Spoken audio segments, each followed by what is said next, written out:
آپ کے والد کا سایہ اٹھا لیا ہے۔ حضور کی عمر 6 سال ہوئی، چلنے پھرنے کے قابل ہوئے، سفر کی صحبت سہنے کے لائق ہوئے، تو سیدہ آمنہ نے اپنے من کی کہانی اپنے سسر سے کہہ ڈالی کہ 6 سال جدائیوں میں گزار دیے، اگر آپ رخصت عنایت فرماؤ تو آرزو ہے کہ اس خاک کو آنکھوں کا صبح بنا لو۔ تو آپ نے اپنی جوان سالہ بہو سیدہ آمنہ رضی اللہ تعالیٰ عنہ کو رخصت عنایت فرمایا اور ساتھ ایک خادمہ ام ایمن رضی اللہ تعالیٰ عنہ کو بھیج دیا۔ یہ نفوس قدسیہ مکہ سے یثرب آئے، 1 مہینہ یا کچھ دن زیادہ ٹھہرے اور پھر وہاں سے واپس لوٹ آئے۔ اس کی وجہ یہ تھی کہ جو بھی آتا حضور کو دیکھتا، پیشانی میں نبوت کا نور دیکھتا تو برملا کہتا کہ یہ تو اس امت کا نبی ہے۔ لوگوں کا جمگٹھا ہوا، سیدہ فرماتی میرے دل میں خوف پیدا ہوا کہ کہیں یہ میرے بیٹے محمد کو غضب نہ پہنچائے۔ اس خوف نے سیدہ کو واپس پلٹنے میں مجبور کر دیا۔ آدھا سفر طے ہو گیا اور آدھا سفر ابھی باقی تھا۔ راستے میں ایک ابوا نامی بستی آئی جہاں سیدہ آمنہ رضی اللہ تعالیٰ عنہا کے رک جاتی ہے۔ بخار نے گھیر لیا اور آپ جان گئی کہ یہ بخار میری جان لے لے گا۔ وقت رخصت کو میں ایمن کو کہا کہ میرے بیٹے کو بحفاظت عبد المطلب تک پہنچا دینا اور پھر حضور کو پاس بلایا۔ ادھر بچپنے کی معصومیت، پیشانی میں نبوت کا نور ہے اور ماں بیٹے میں خوب سی جاتی ہے۔ 2 ایک باتیں کی اور پھر ہمیشہ کے لیے پہاڑوں میں سو گئی۔ آپ فرماتی بیٹا ہر نئی چیز نے پرانا ہو جانا ہے، ہر باقی نے فنا ہو جانا ہے۔ فرمایا بیٹا میں بھی جا رہی ہوں لیکن سنو میرا ذکر باقی رہے گا۔ فرمایا اس لیے کہ میں تیرے جیسا پاکیزہ اور ستھرا محمد چھوڑ کے جاؤں۔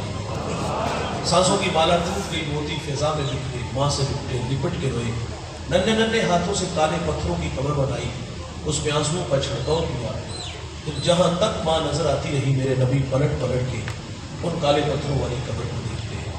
میں نے سیدہ آمنہ کے مزار کی 2 دفعہ زیارت کی ہے۔ یہ مدینہ سے تقریباً 350 کلومیٹر کے فاصلے پر ہے۔ جب میں پہلی دفعہ حاضر ہوا پہاڑ کے نیچے تھا، ماحول خاموش تھا، ہوا کا کہیں سے کوئی ایک جھونکا بھی نہ آیا۔ لیکن جب سیدہ آمنہ کے قدموں میں جا کھڑا ہوا تو ایسا لگا کہ اللہ نے جنت کے 8 دروازے ہی کھول دیے۔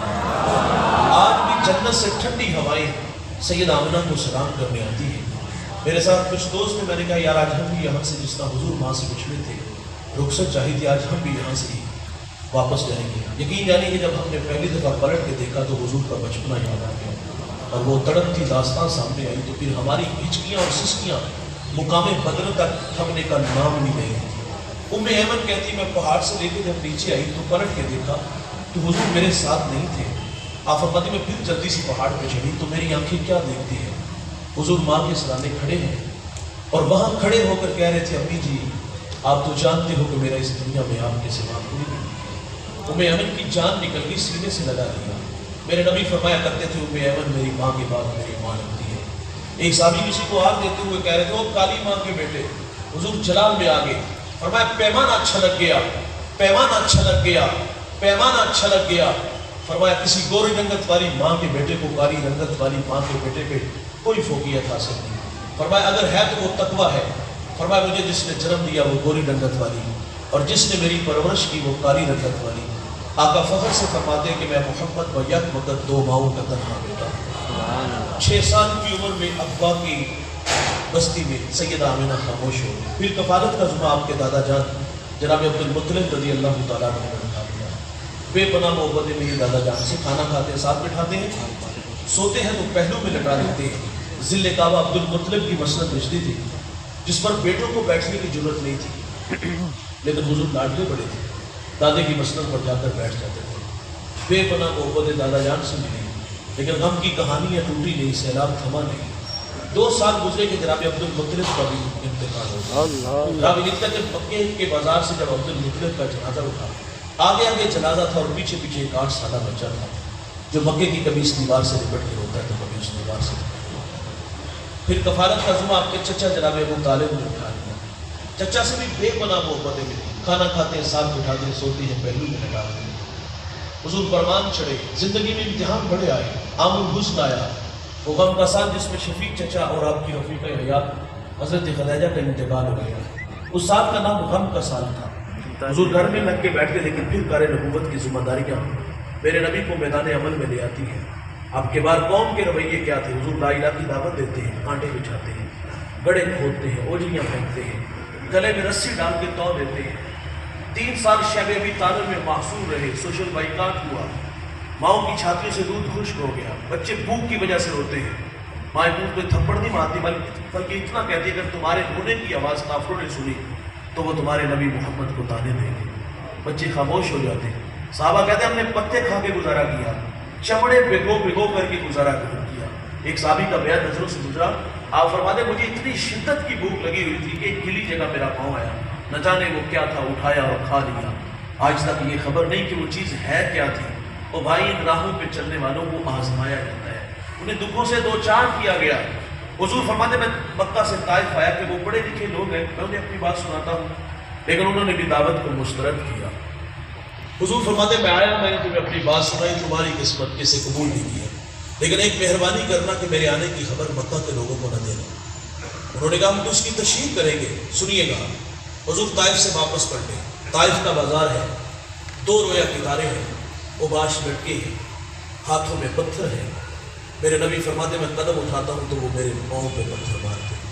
مجھے درد ہوا تو میں درد کی شدت کی وجہ سے زمین پہ بیٹھ گیا۔ وہ آگے بڑے، کندھوں سے پکڑا، کھڑا کیا، پھر چلنے پہ مجبور کیا گیا۔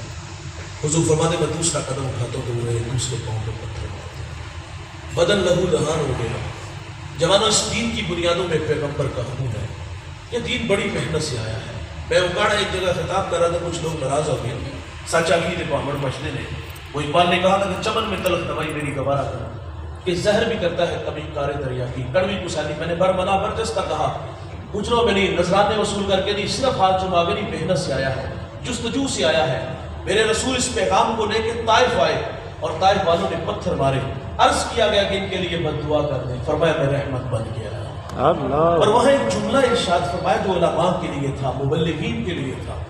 میرے نبی فرماتے مجھے ان کی نسلوں سے امید ہے کہ وہ میرے ساتھ چلیں گے۔ بعض اوقات ہمیں جو خاطر خواہ نتائج چاہیے ہوتے وہ ہمیں نہیں ملتے، اور ہم بعض اوقات دل برداشتہ بھی ہو جاتے ہیں۔ ہم کہتے ہیں یار ہمیں تو سجدے سے غرض ہے، یہاں نہیں تو وہاں سے کم نہیں کرنا ہے نا، شجاباد نہیں تو ہم ملتان چلے جائیں گے، ملتان نہیں تو کسی اور شہر ڈیرا جما دیں گے۔ لیکن حضور کا یہ فرمان ہمیں روشنی دیتا ہے کہ بعض کا نتائج جو ہے وہ آنے والی نسلوں پہ چھوڑے جاتے ہیں۔ آپ جانتے ہو جب سندھ کے اندر نہید نامی بیٹی کے سر سے راجہ طاہر کے گھنڈوں نے دوپٹہ کھینچا تو اس نے یا علی حجاج کہا۔ حجاج تاریخ کا مقابلے ذکر انسان بھی بہت بڑا بدماش ہے، اس کے ہاتھ ہزاروں لوگوں کے خون سے رنگے ہوئے ہیں۔ اس سماج کا بدماش آدمی کہتا ہے بہن میں حاضر ہوں۔ اس نے پھر اپنے بھتیجے، اپنے داماد کو یہاں بھیجا اور وہ ہندوستان کے تخت و تاج کو رونقتا ہوئے یہاں آیا اور اس بیٹی کے سر پر عزت کی ردا رکھی، اور پھر وہ یہاں 4 سال گزار کے گیا۔ اس نے مکران سے ملتان تک آپ اس علاقے میں سفر کیا، 4 سال میں اپنے گفتار سے، کردار سے، اخلاق سے 1 لاکھ انسانوں کو محمد عربی کا غلام بنا رہا۔ وہ خود چلا گیا لیکن یہاں دین چھوڑ گیا۔ اس شخصیت کو زمانہ محمد بن قاسم کے نام سے جانا۔ اللہ حضور طائف سے مکہ آئے، ام ہانی ماہر تھے، آنکھیں بند ہیں، دل جاگ رہا ہے۔ اللہ نے جبریل علیہ السلام کو 70,000 نوری فرشتوں کے جھرمٹ میں بھیج دیا کہ جاؤ اور میرے محبوب کو میرے پاس لے آؤ۔ جنہیں عزتیں ملتی ہیں انہیں آزمایا جاتا ہے۔ حضور ابھی آئے نہیں، شکم مادر میں ہے کہ ماں باپ نہیں، 8 سال کی عمر ہے، 6 سال کی عمر ہے، ماں نہیں، 8 سال کی عمر ہے، دادا نہیں۔ عام الحزن، شیب ابی طالب، مکے کے طلح رویے، طائف کے پتھر، اتنے دکھوں کے بعد یہ کتنا خوبصورت منظر ہے بھائی۔ جبریل نے عرض کیا مالک کیا حکم ہے، دستک دوں؟ فرمائے لے سانس بھی آہستہ کہ دربار نبی ہے۔ فرمایا چھت پہ چڑھو، چھوٹا سا سوراخ کرو اور اس سوراخ سے اندر داخل ہو جاؤ۔ جبریل کے ہیں 600 نوری پر، جبریل اگر ایک پر کو کھولے نا تو زمین و آسمان کو ڈھانپ لے۔ آج حضور کی خدمت میں آیا تو سمٹ کے آیا۔ دنیا والوں کو تعلیم سبق سکھا گیا کہ جب بڑوں کے پاس آؤ تو بڑا بن کے نہیں، چھوٹا بن کے آیا۔ جبریل قدموں میں کھڑے ہیں، عرض کی مالک کیا حکم ہے؟ فرمایا یا جبریل قبل قدمین ہے، علماء تشریف فرما ہے قبل باب تفعیل سے ہے اور یہ کثرت ماخذ کو چاہتا ہے۔ قبل قدمہ واحد کا صیغہ نہیں، یہاں تثنیہ کا صیغہ لایا گیا ہے، یہاں ایک قدم کی نہیں دونوں کی بات کی گئی ہے۔ فرمایا جبریل میرے نبی کے قدموں سے لپٹ جاؤ اور ان قدموں کے بار بار بوسے دو۔ کافوری ہونٹ، ٹھنڈے ہونٹ میرے نبی کے قدموں سے مس ہیں۔ میرا وجدان کہتا ہے کہ جب یہ کافوری ہونٹ حضور کے قدموں سے مس ہوئے، جبریل کے دل میں آرزو ضرور مچلی ہوگی، یا اللہ تیرا نبی ابھی بیدار نہ ہو، میں جی بھر کے ان قدموں کے بوسے تو لے لوں۔ نہ جنت کی کلیوں میں دیکھا، مزہ جو محمد کی تلیوں میں دیکھا، مزہ جو محمد کی تلیوں میں دیکھا، مزہ جو محمد کی تلیوں میں دیکھا۔ یہاں ایک ازادہ بھی کرتا چلو، کچھ لوگ کہتے ہیں جبریل استاد ہے اور حضور شاگرد ہے، مجھے بتائیے گا یہ اعزاز شاگرد کا ہے کہ استاد کا؟ پاؤں چھوٹنا کس کا اعزاز ہے؟ اور بھائی جان جبریل قدموں میں ہے، حضور بیدار ہوئے، رب کا پیغام دیا کہ اللہ آپ کے دیدار کا مشتاق ہے۔ بتائیے گا جب رب کا سندیسہ جبریل لائے کہ اللہ آپ کے دیدار کا مشتاق ہے، کہ لہجے میں ٹھنڈ نہیں پڑ گئی؟ شک کے صدر ہوا۔ یہ تفصیل سے واقعہ آپ نے علماء سے سن رکھا ہے۔ حضور براق میں تشریف فرما ہوئے، مسجد اقصی تشریف لے آتے ہیں۔ اچھا جب حضور براق میں بیٹھے نا تو حضور کی آنکھوں میں آنسو آ گئے۔ یہ آنسو کیوں آئے یار؟ حضور کو اپنی امت یاد آ گئی، 63 برس اس امت میں گزارے اور ساری زندگی حضور نے امتی پکارا۔ فضل بن عباس کہتے ہیں جب حضور کو مرکز نور میں اتارا گیا نا تو میں نے دیکھا لب حرکت میں ہے، کان قریب کر کے سنا تو حضور اس وقت بھی فرما رہے تھے اے اللہ میری امت کی مغفرت فرما لے۔ جب عذاب کی آیتیں اتری نا تو میرے نبی کا رنگ متغیر ہو گیا۔ آپ مجمع صحابہ سے اٹھے اور باہر چلے گئے۔ صحابہ سمجھے شاید حضور کسی حاجت کے لیے گئے ہیں، تھوڑی دیر انتظار کیا، تشریف نہ لائے تو تلاش کرنا شروع کر دیا۔ 1 دن 2 دن حتیٰ کہ تیسرے دن کا سویرا طلوع ہو گیا، ممبر اداس، گلیاں اجڑ گئی۔ بلال حبشی مدینے کی گلیوں میں چیخیں مار مار کے ہوتا ہے، سیدہ فاطمہ گھر میں غشی پر غشی آ رہی ہے۔ واصف علی وصف کہتے ہیں شرم مکان کا نہیں مکین کا ہوتا ہے۔ وہ تو یثرب تھا، بیماریوں کا گھر تھا، لیکن سونے محمد کے قدم لگتے ہیں اللہ مدینے کی خاک میں شفارت ہوتا ہے۔ تیسرا دن ہوا صحابہ جنگل میں چلے گئے، میں نے اس جنگل کی زیارت کیا، وہاں گھر بن گئے، وہاں ایک چرواہا ملا، اس سے کہتے یار اس نام کا کوئی شخص نہیں دیکھا؟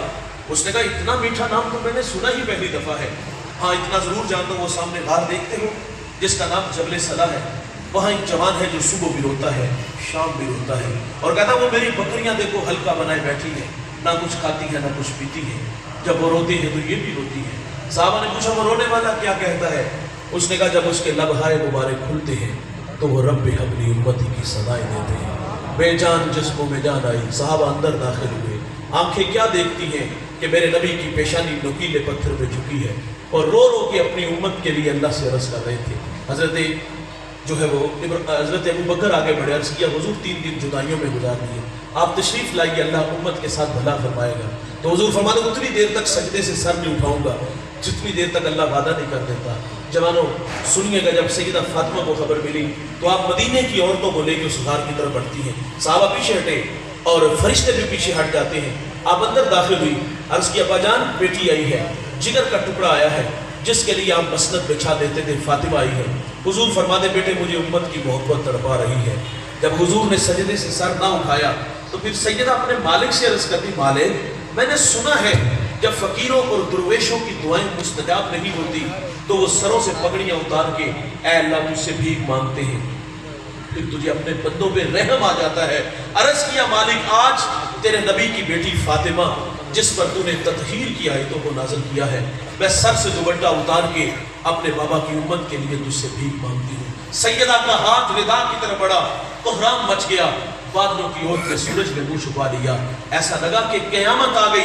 رومی کہتے پھر ایک صدا اٹھی، بس ودا آمد زی ہستہ کائے رسول، من دعائے فاطمہ کردم قبول، کر طلب کر دی زمین و آسمان، جملہ بخش دے مشتر یک سما۔ فرما جبریل دیر نہ کرو